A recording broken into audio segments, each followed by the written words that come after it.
friendship and vulnerability. Hello, my name is Paul Harvey and I am a midlife coach, and you are listening to a life, passion and business shortcast.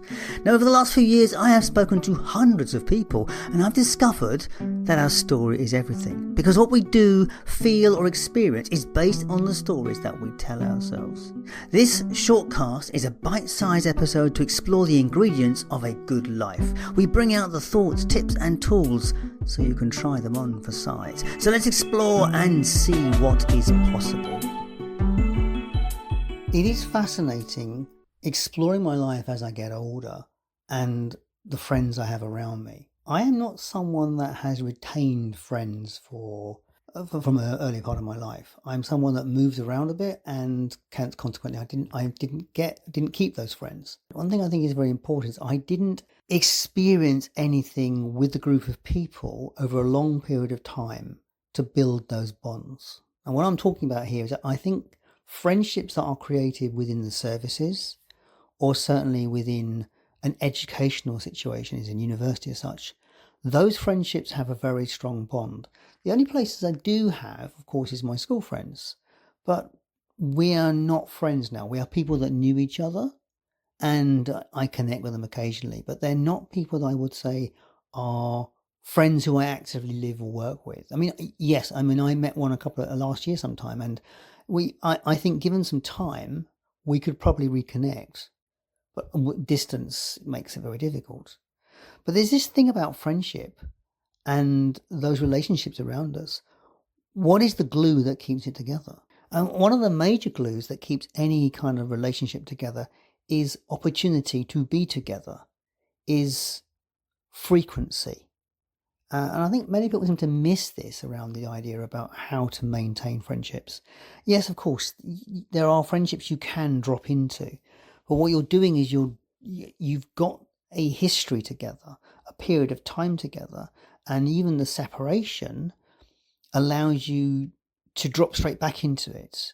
And I think there are connections I have which I can still do that with, although again, distance and desire doesn't happen. I mean, I moved to Scotland nearly 20 years ago now, well actually over 20 years ago now, and I lost touch with a lot of people in that process. Initially we always said we keep in touch, but of course time, distance, life and things, and it changes. I have a community around me. I have a community of friends around me here where I live, and those relationships are wonderful. They bring me a lot of joy. But it's this thing I do notice in the world, that we are going to a point where loneliness is such a common problem. And I also notice it in the people around me. People often say to me that one thing I struggle with is that I am on my own a lot. And that is an interest, isn't it? What is that about? How does that manifest? Because something shifted in society where we don't connect with people on a regular basis in our surrounding area.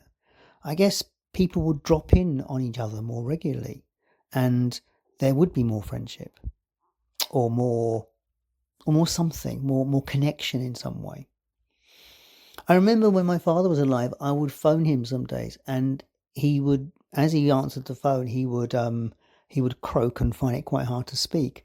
And I'd say, "You okay?" He said, "I haven't spoken to anybody all day. I haven't used my voice all day." He said, "It's just, I'm not using it.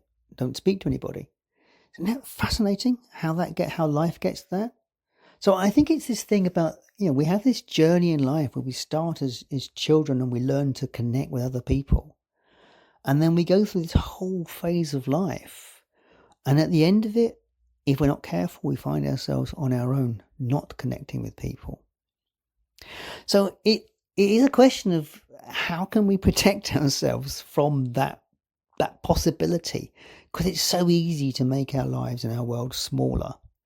I've noticed it myself, and it certainly happened with in my relationship with my wife. As the Parkinson's bites a bit, we've done less, we do less, we see less people, and I've had to make a real active process in order to get out more and see more people, do more stuff that's not necessarily with my wife, so that I can maintain relationships, beyond this couple relationship that I used to have with everybody. So I guess today's conversation is this about the values of friendship, the importance of maintaining friendships.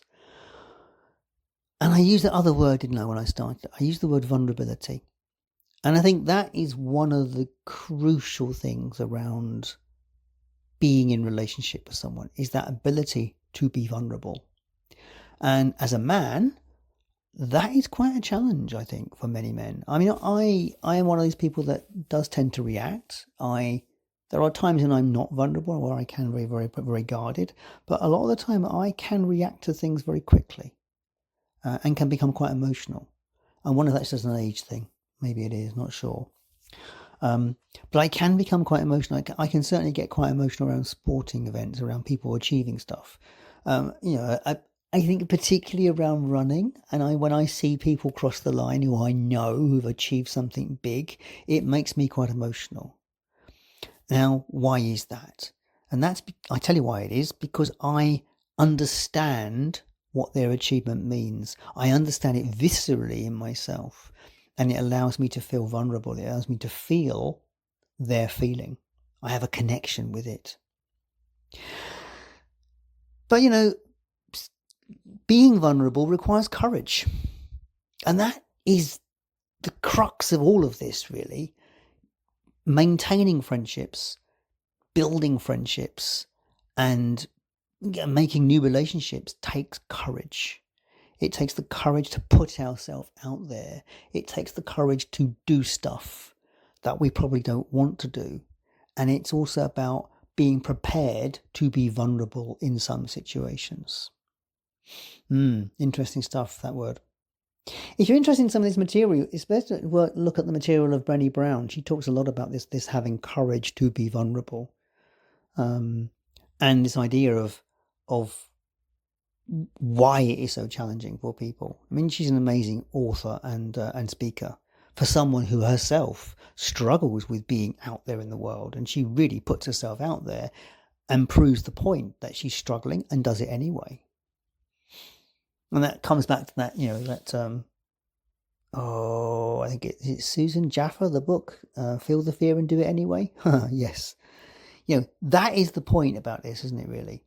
Like everything I talk to you on this podcast, be it getting what you want, be it anything you choose to do, at the end of the day, it always comes down to this.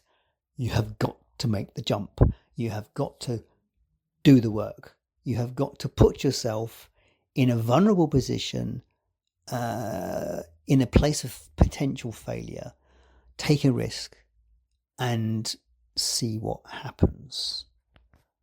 And that's always the crunch. That's always the crunch, isn't it? It's always the crunch point where you have to kind of step out there and see what happens. My business life, my life is changing. I've moved into a physical environment now. I would say I'm no longer work at my desk as I used to. I'm still coaching, but nowhere near to the level I was. I am really enjoying the new world I'm finding myself in for, and it's challenging me on many levels. Challenging me in terms of directly talking to people about. It does challenge me on many levels. Now, why does it challenge me on many levels? I've said that, and I'm just going to need to clarify why. Because a lot of the times I don't know the answers to what I'm talking about, and I'm having to say to people, you're going to have to trust me with this. Because what we're looking at here, we don't know what's going to open when we open the box. Some of the stuff I'm dealing with is long-term problems in properties, where people have left things for too long, and the implications of that are quite scary for people. So we're dealing with that fear, and at the same token, finding a way to get through it for them. Anyway, another conversation, different business. But it has making me step up. It's making me learn to deal with people in a different way and recognize their vulnerability and how uncomfortable they feel in the situation they're in, because this is going to cost them money and they may not have that money. And that's another thing, isn't it? Money makes us feel vulnerable when we touch our security, when we touch into the problems that are around our safety, that makes us feel vulnerable. And that's not necessarily vulnerable in a good way. That's vulnerable in a fear way. And this stuff is challenging, absolutely challenging.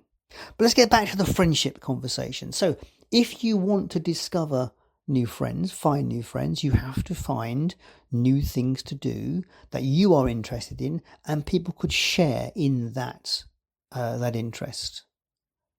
That's why for me running is so good, because I know it's a solitary sport, running, but I do it in a club.